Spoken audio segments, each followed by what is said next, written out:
Yo guys, Punkrat on another video.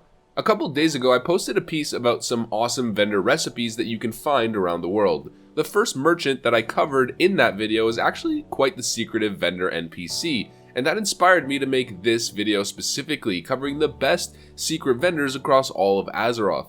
At first, I wasn't sure if there was enough to make a whole video on this topic since I only knew a couple off the top of my head. But with some research, I found some pretty awesome ones that I had no idea about. So with that, I figured I'd make this one. I think it's a pretty cool video concept. Without further ado, fellas, here we got the top 10 secret vendors in Classic WoW.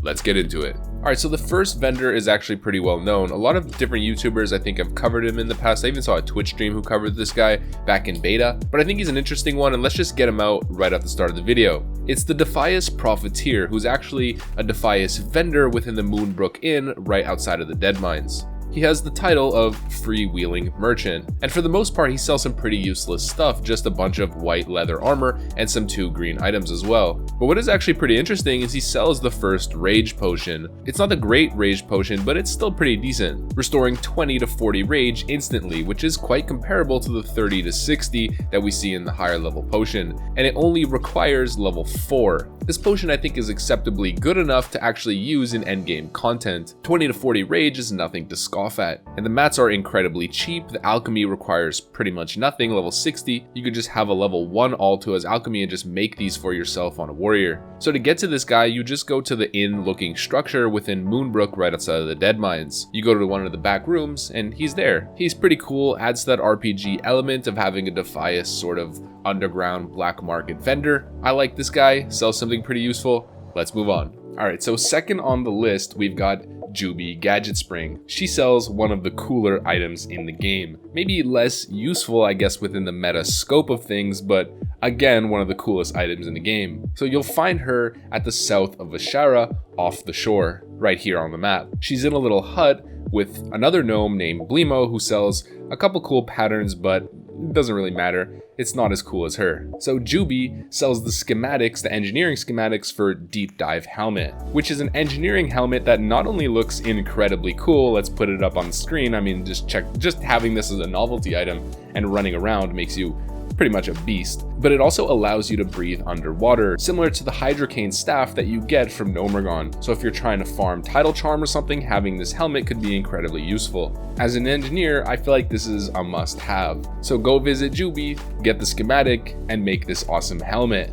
Then you can show off to all of your friends and look like an old 1950s deep diver. So this next one is pretty interesting for a couple different reasons. His name is VL and his title is Exotic Reagent Merchant. You find this guy all the way south past the Frostmile Giant Enclave in Winterspring, right at the start of Dark Whisper Gorge, that elite demon encampment. So right as you pass the entrance to the Dark Whisper Gorge, there's this little cave, and if you walk up into the cave, you're gonna see a little imp over there named VL, and that's our friend. He sells some really valuable things. The first thing is he has a chance of having 1 to 2 Fellcloth and 1 to 5 Grom's Blood available for sale at a very, very cheap price. So Grom's Blood is used for a bunch of incredibly lucrative endgame alchemy recipes. It's one of the most valuable herbs in the entire game, and Fellcloth is the top end cloth that's used for all of the rare and epic tailoring patterns. So pretty much every single time you pass this guy, you could just make a couple gold just by buying the Fellcloth and Grom's Blood that's available if it's available. Literally just passing by him, you make gold. But the next really interesting item that he sells is called the Fell Elemental Rod,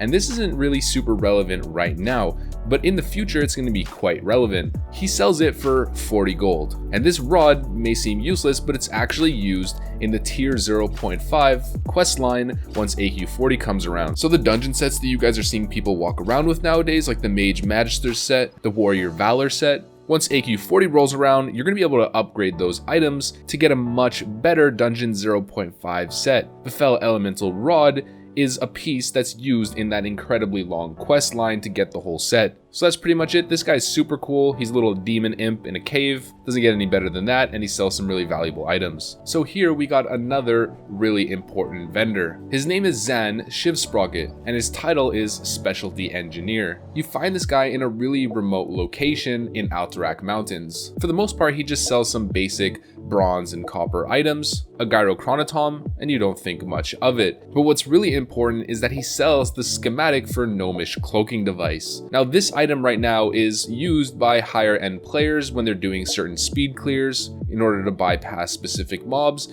but it's not the most important recipe right now. But come phase 2, when PvP is all the rage and everyone out in the world is looking for blood and looking to hang your head on a pike, being an engineer and having the gnomish cloaking device and just being able to drop out of a fight and go invisible is going to be incredibly useful, and this is going to be something that people are going to be running after. So if you want the schematic for gnomish cloaking device, you have to find this little gnome in Alterac Mountains. He's wearing a white suit and a green goggle, and he sells one of the coolest schematics in the entire game. So this guy definitely deserves to be on the list. Okay, now this vendor is maybe more random, kind of useless for the most part, but still pretty cool and quite secretive. Her name is Wenna Silkbeard, and her title is Special Goods Dealer. She's out in the wetlands, kind of just in a random spot in the northwest, in the middle of all the little swamp rivers. There's a little structure and she resides in it. She sells a bunch of random green gear. The best I'd say are actually the shoulders. They're called the Elite Shoulders and they give 6 strength and 5 stamina and require only level 25. She sells them for about 1 gold, and you can probably buy these and maybe flip them on the auction house, I'd say for 2 gold. Maybe I'm wrong, but that's kind of what comes to mind right when I see this item. She also sells 3 patterns, 2 of which that I find are pretty good and 1 is quite useless. The useless one is just green leather armor. It gives 9 agility, 6 spirit, no one really cares. But the next one is something you guys might actually be aware of. It's the Azer Silk set, which is used by a lot of mages since it gives frost spell power. She sells the pattern for the gloves, which give 10 frost spell power, pretty cool. But the item that I like the most are definitely the red whelp gloves. They're leather gloves that have a 5% chance to deal 15 to 25 fire damage on a successful melee attack. If you guys follow my channel, you know how much I love these kind of on-hit elemental blasts, so these gloves definitely fit my fancy. Nothing special, but still a secret vendor. So this one is another engineering vendor, but it's not as simple as that. It's not just a vendor, but rather vendors. These guys are probably one of my favorite on the list because they're actually brothers. We've got Naz with a G, Blunderflame, and Naz with a K, Blunderflame. 2 engineering suppliers who pretty much look the same, just with different color and slightly different color clothes. They're almost like 2 little anime characters. So you'll find these guys in a little remote location in Stranglethorn Vale. Now Naz with a G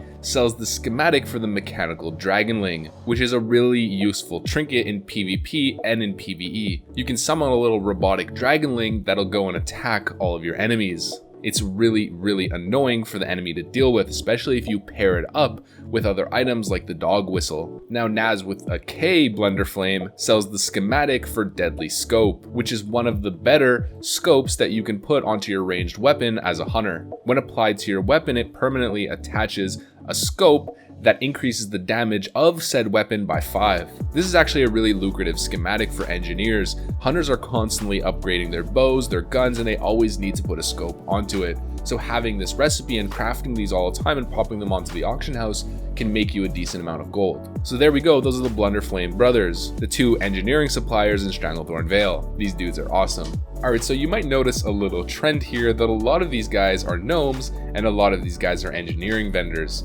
And that trend has yet to stop. So here's another one. We've got Ruppo Zipcoil, an engineering supplier out in the hinterlands. Now I know I said the brothers were awesome, but man, this guy is equally awesome, or maybe even better. Let's just put this guy up on the screen. I mean, check this guy out. Full Inspector Gadget, tank mode Power Ranger gnome. He's beast. So this guy's pretty similar to Naz Blunderflame. He actually sells the mechanical dragonling, except the higher level one, the mithril mechanical dragonling. So there's nothing really new here. It's just a better mechanical dragonling that you can spawn to blast on your enemies. So you'll find this guy in a little remote mountainous location in the north, slightly west of the hinterlands, right here on the map. And he doesn't really sell anything interesting outside of that mithril mechanical dragonling, but just that one schematic alone makes him a must visit as an engineer. So check him out, he's a beast, get your schematic. Okay, now as I stated in the intro to this video, what inspired me to make it was actually those ghost vendors that I mentioned in the last video that I made covering vendor recipes. So out in Cair Darrow, which is that little island that Scholomance is located on right in the Western Plaguelands in the middle of the lake. There's kind of a little ghost town, but the one caveat is that you cannot see the ghost unless you get a specific item. That item is called the Spectral Essence, which you get from the Curtanos questline. After you get the orb, you can equip the trinket, and then you can see all of the ghosts within the little city of Caradaro. And also I mentioned that the Eye of Divinity, which is the Benediction and Anathema quest item that drops off of Major Domo, also allows you to see these ghosts. So once you get that item, you get access to Magnus Frostwake, and this guy sells a bunch of really awesome recipes.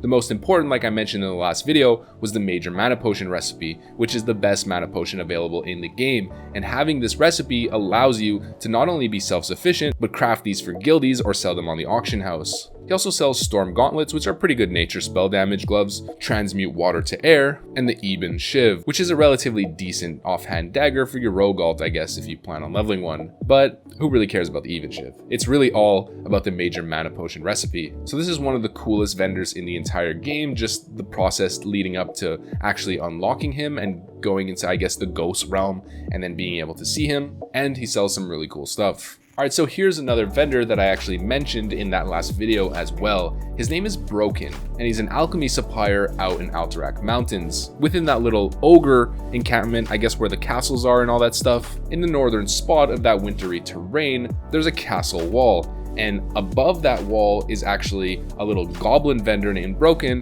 who sells a really interesting recipe. I mentioned this one in the last video, but he sells the recipe for Frost Oil, which is basically a weapon embalmment or a weapon oil that you can apply onto a melee weapon that'll have a chance of shooting a frostbolt onto your enemy and slowing them by a decent chunk at a 10% chance to proc. So like I said last time, this is actually really good on rep paladins or PvP paladins in general who don't have access to a slow. It's really good on Visitus, and overall it's just quite useful in certain scenarios and quite cheap to use. Not to mention, Frost Oil is used for Coolant Heads Prevail, which is that quest line in the Badlands that leads to the nifty stopwatch, so you can get this and sell these on the auction house over and over again. So that's pretty much it. Broken sells Frost Oil, nothing too special about it. Alright, well usually they say last but not least, but this time it's pretty much last and least. This vendor is kinda random, but she's quite secretive, so let's put her on the list. And she's found in Durnhold Keep, which I'd say is pretty interesting within the scope of the lore of World of Warcraft, especially leading into TBC with Escape from Durnhold when you're doing that dungeon, helping Thrall escape from prison. So there's this human vendor there, and her name is Kris Legace. She's another freewheeling tradeswoman, so similar to the Defias freewheeling vendor that we saw in Moonbrook. You find her hidden within Durnhold Keep, and she just sells a bunch of random green items. It's nothing really too special. Most of it is rogue gear, but the prices, I guess, are pretty reasonable. Like, these bracers are not too bad at 35 silver, but like I said, kind of random, nothing too crazy. Let's just finish the video.